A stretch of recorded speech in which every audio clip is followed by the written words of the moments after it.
menyelesaikan atau mengelola zakat itu sendiri dengan membangun rumah tahfiz ini gitu.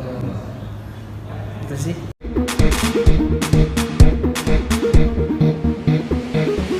Oke, Bu Medina, untuk membangun rumah tahfiz ini Ibu Medina sendiri akhirnya memerlukan biaya berapa sih sehingga akhirnya terbentuk yayasan ini? Ini sebenarnya rumah udah dibeli lama, udah sekitar 4 tahunan.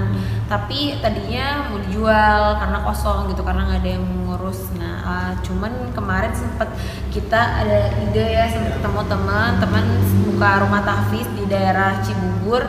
Kita juga kepikiran kenapa kita nggak bikin rumah tahfiz aja, dan pas ngobrol-ngobrol sama Ustadz Travel yang gabung di Travel MT Turan Travel, ternyata disupport dan akhirnya kita memutuskan untuk membuat rumah ini menjadi rumah tahfiz gitu. Kalau untuk biaya sendiri sih alhamdulillah ya setelah mewakafkan rumah ini mungkin nanti kan ada perlengkapan di dalamnya yang harus kayak barang-barang AC, kursi segala macam, itu teman-teman sudah banyak yang support ya. Tapi ini salah satu kegiatan setelah masa rehab yang kemarin menimpa Mbak Medina sendiri nggak sih? Iya sih, lebih banyak kegiatan positif aja intinya setelah Ini sih sebenarnya niat ini sudah lama ya, udah dari beberapa tahun yang lalu ya. Kita sudah punya niat ini, cuman baru terrealisasi sekarang. Gitu. Untuk nanti santrinya sendiri akan terisi berapa orang? Coba Pak Ustadz.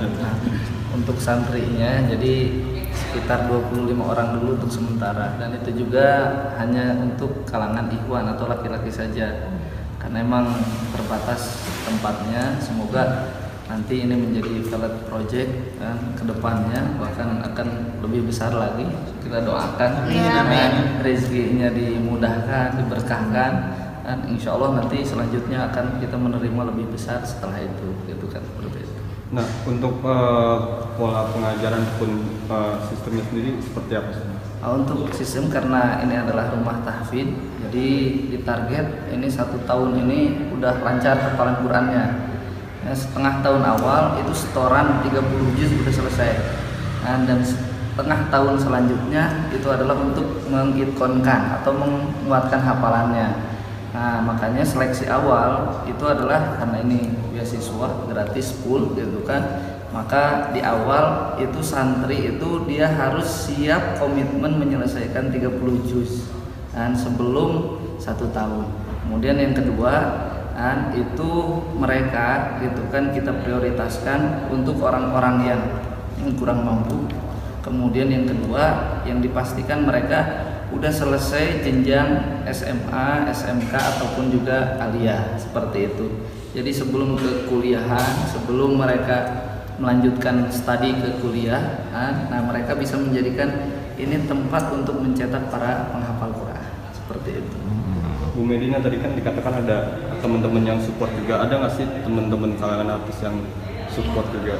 Banyak teman kalangan artis, ada Tiara Setia, ada Zaskia Meka, terus juga ada Katasha Nur Medina, terus juga Raffi juga kemarin sempat ngobrol mau support juga. Jadi banyak banget sih yang mau support, dan nanti juga mungkin acara openingnya ada beberapa artis juga yang akan datang. Bu Medina, kalau boleh tahu soal masa rehab sendiri itu udah selesai belum sih? Udah selesai, karena kan itu kan kalau aku rehab bukan rehab rehabnya rehab untuk penyakit bipolar aku. Jadi sekarang rehab jalannya di Bandung, pulang balik ke dokter seminggu 2 kali untuk pengobatannya. Nah, dengan adanya rumah tahfiz ini kira-kira apa sih harapannya buat Bu Medina? Harapannya mudah-mudahan ini menjadi berkah, semua usaha yang saya jalankan menjadi berkah, menjadi tolak bala juga ya Pak Ustadz untuk apapun permasalahan yang ada di perusahaan, untuk menjadikan ya nanti mudah-mudahan kedepannya ini bisa menjadi sekolah gratis, ya siapa tahu akan menjadi besar menjadi sekolah gratis dan bisa menginspirasi teman-teman yang lain. Berbicara masalah usahanya, ada sisi trauma nggak sih akibat kasus seperti ini? Trauma sih pasti ada aja ya. Yang namanya sekarang ada apa-apa tuh dipikirin dulu. Jadi kayak misalkan kalau kita mau join partner, kita harus benar-benar cari teman yang benar-benar pengusaha. Ya pengusaha juga belum tentu yang pengusaha benar-benar juga bakal jujur ya. Yang penting kita sekarang fokus dulu ke bisnis yang utama, ya kan, bisnis klinik, bisnis klinik jalankan dulu karena kan sekarang juga udah lumayan 12 cabang juga kita udah ketataran banget, jadi ya fokus dulu sama bisnis sendiri. Kalau untuk join nanti dulu deh. Tapi apakah memang akhirnya daripada uangnya gitu kan tertipu lagi atau segala macam akhirnya membentuk ini atau gimana nih? Ya, jadi gini, jadi kita ini kan orang usaha ini tentu ada penghasilan. Selain kita harus taat pajak, kita sebagai kaum muslim juga harus taat zakat. Nah, kami sebenarnya tidak membuka untuk umum bantuan-bantuan dari luar gitu. Kita sebenarnya mau mengelola ini dengan penghasilan yang sudah ada aja, gitu. Zakat sendiri. Tapi karena teman-teman dekat yang mengetahui ini tergerak juga hatinya malah ingin berkontribusi yang tadi sudah dijelaskan oleh Medina.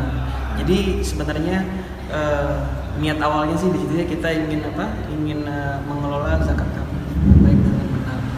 Rencananya akan diresmikan kapan nih? Ini karena situasi dunia ya, bukan hanya di Indonesia ya, situasi dunia ini sedang ada ada sedikit musibah ya, yang kita tidak inginkan ya, memang mempengaruhi jadwal pembukaannya. Tapi mudah-mudahan kami tetap mengusahakan buka dalam waktu dekat lah.